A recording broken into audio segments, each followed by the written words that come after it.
Ислам считает очень важным приобретение и распространение полезных знаний. Посланник Всевышнего, да благословит его Аллах и приветствует, сказал: «Приобретение знаний – обязанность каждого мусульманина». Ислам возложил на грамотных людей большую ответственность. Они обязаны просвещать окружающих. Человек не имеет права утаивать истину, если люди нуждаются в ней. Любой человек может приобрести и передать другому хотя бы маленькую долю полезного знания. Священный Коран призывает верующих прислушаться к советам ученых, обращаться к ним с религиозными и мирскими вопросами. Всевышний Аллах говорит: «Если вы не знаете, то спросите обладателей знаний». В мусульманском мире наука ценилась всегда. Серьезное внимание ислама к знаниям оказало благотворное влияние на развитие многих наук – химии, физики, математики, географии, медицины, астрономии, фармакологии и так далее. Так, исламский ученый VIII века Джабир бин Хайян, да смилуется над ним Аллах, за выдающиеся достижения в химии был назван в британской энциклопедии основоположником этой науки. А Аль-Хорезми, математик, астроном, географ и историк, живший в IX веке, впервые представил алгебру как самостоятельную науку. Мусульманский философ и врач X-XI веков Ибн Сина, Авиценна, написал около 500 трудов в 29 областях науки и стал неоспоримым авторитетом в медицине. Его работы на протяжении 600 лет оставались основными учебными пособиями для всех университетов. Это одни из многих выдающихся ученых из числа мусульман. Ислам и наука не только совместимы. Более того, мусульманская религия призывает к получению знаний во всех отраслях науки.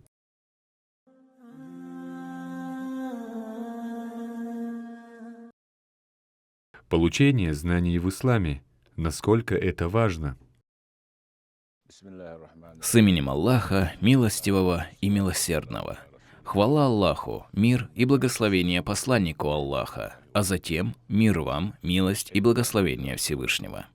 Пророк, да благословит его Аллах и приветствует, сказал своим сподвижникам о важности знаний и об их поиске следующее: «Превосходство знающего над только поклоняющимся подобно моему превосходству над нижайшим из вас». Поиск знаний – это основа жизни. Пророк, да благословит его Аллах и приветствует, сказал: «Поиск знаний является обязательным для мусульманина и мусульманки». Любая профессия, которая не имеет качества, влечет за собой пагубные последствия. Так, например, некомпетентный врач, физик, инженер, математик, если он не является специалистом своего дела, приносит вред обществу. Точно так же шариатские науки тоже нуждаются в специалистах в данной сфере. То есть шариатские науки надо изучать с их основ, тщательно разбирая каждый момент. Поэтому пророк, да благословит его Аллах и приветствует, назвал его обязательным. Однако ученые разъясняют это тем, что это коллективная обязанность. Если какая-то часть населения берется за их изучение, то она снимается с оставшейся части.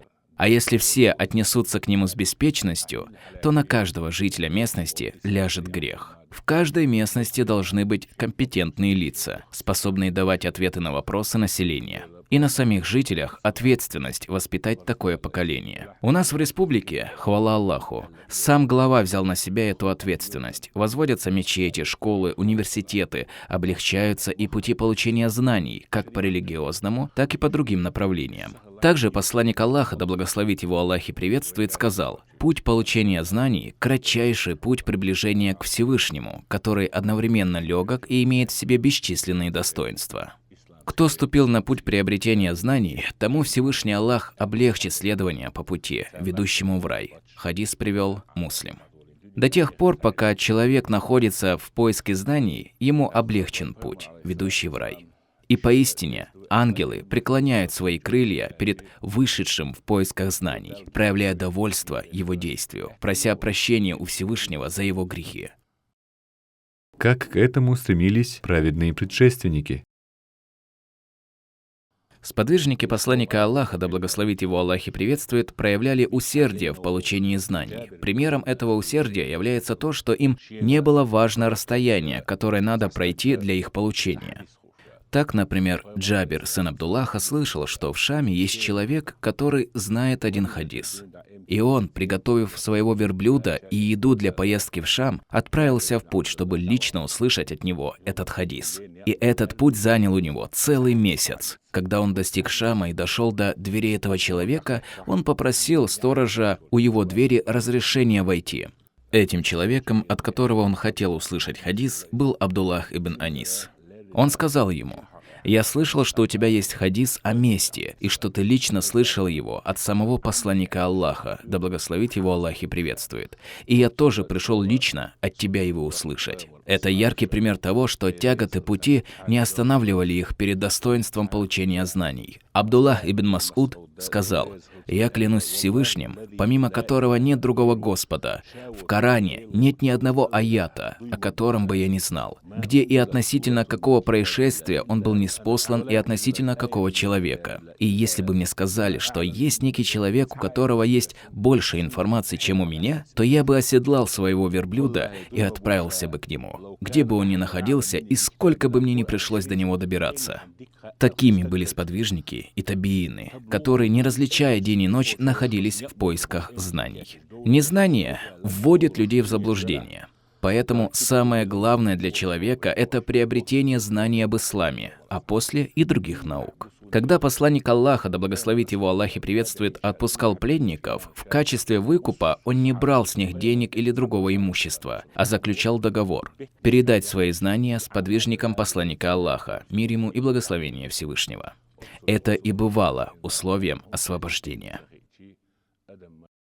Как стоит распоряжаться полученными знаниями? Если обучаться наукам только для себя, то от этого нет пользы. А извлекать из этого пользу является использование полученных знаний на практике, передавать его другим. Сподвижники посланника Всевышнего, да благословит его Аллах и приветствует, получали знания и передавали их другим. Есть хадис пророка, да благословит его Аллах и приветствует, в котором он сказал: «Лучший из вас тот, кто обучается Корану и обучает ему других». Поэтому человек, обладающий знаниями, должен передавать их окружающим. Если он знает шариатские науки, то должен распространять религию среди людей, отвечать на их вопросы, разъяснять им темы. Однажды Умар ибн аль-Хаттаб, да будет доволен им Аллах, спросил Абдуллу бин Салама: «Кто является обладателем знаний?» На что Абдулла ответил: «Обладатель знаний тот, чьи деяния соответствуют его знаниям». Также Али ибн Абу Талиб, да будет доволен им Аллах, сказал: «О обладатели знаний, совершайте деяния, соответствующие вашим знаниям. Поистине, ученый тот, чьи деяния соответствуют его знаниям». В поиске знаний есть большое благо для нас. Пусть Всевышний облегчит путь поиска знаний. Мир вам, милость и благословение Аллаха.